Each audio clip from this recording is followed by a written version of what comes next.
This is an episode on Sales Island, the One Piece engineering analysis among for this town. It's a rugged island, towering marine beaches, and the birthplace of piratery. Before Grand Line, before Yonko, before the Straw Hats became legend, this was the small military town shown in East Blue known as Sail Town. And this is a town situated in the Yotsuba Island at the cliffs of this island near the northeastern part of East Blue. Introducing One Piece Chapter 3, Episode 1 of anime, and also recreated in the live action first episode Romance Town.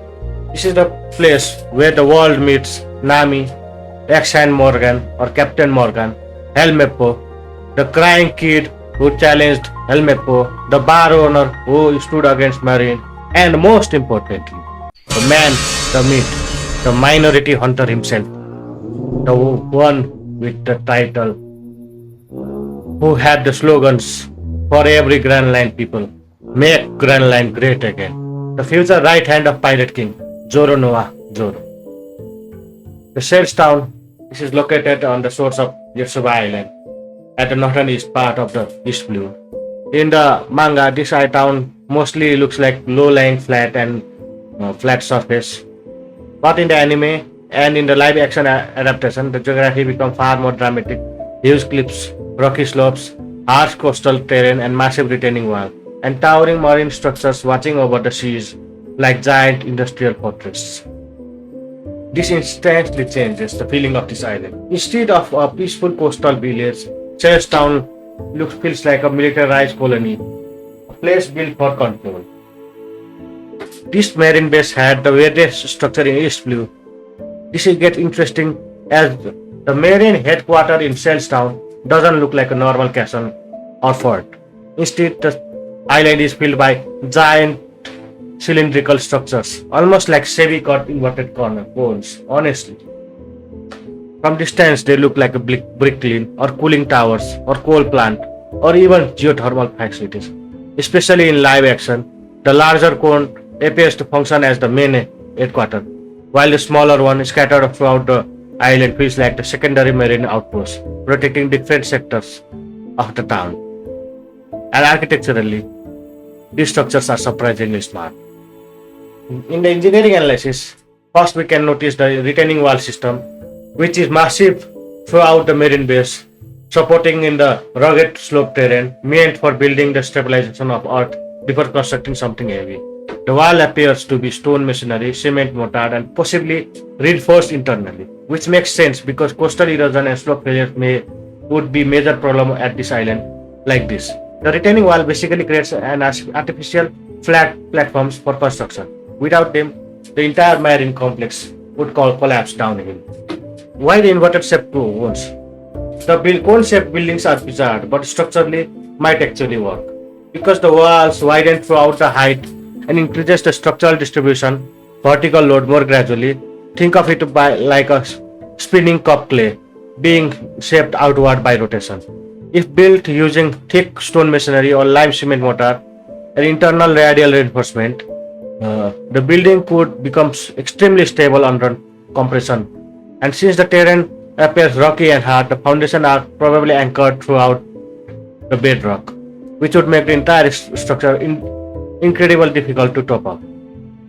The biggest problem for this structure are winds. This island is completely exposed to ocean winds. The tall cylindrical structure on the coastal cliffs that's a nightmare for lateral wind loading, especially during storms. If this island existed in real life, engineers would need heavy reinforcement, thick structural cores, ring beams, internal bracing systems. Otherwise, the upper portion would experience severe sway or even cracking from the wind pressure. Ironically, this explains why someone like Monkey D. Dragon should never visit this island. One gust from the revolutionary army leader and the whole headquarters might start vibrating like a badly designed cooling tower. Or maybe that's exactly what he wants. How would this be built in real life? If constructed using reinforcement concrete cement, and the steel reinforcement required for the construction would be extremely insane amount.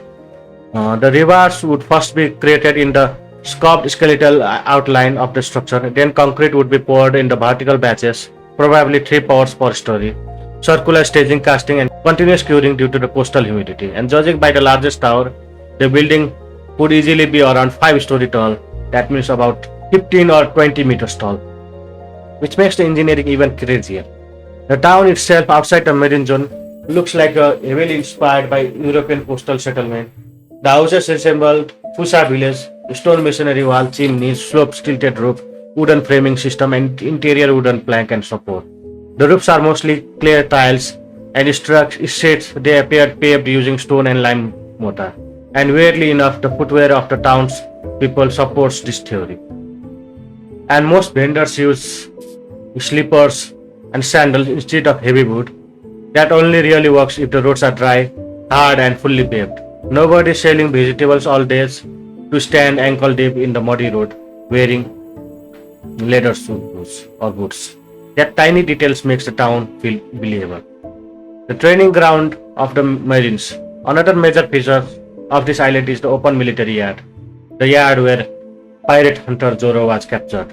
The typical Marine base ground had central assembly point, combat zone, parade area, and public intimidation space.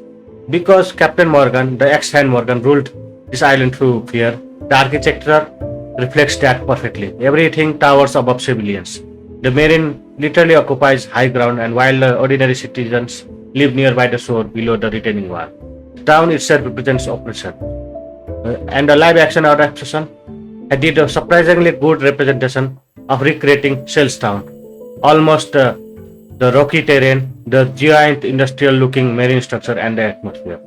It felt believable while keeping the strange, epic feeling of One Piece.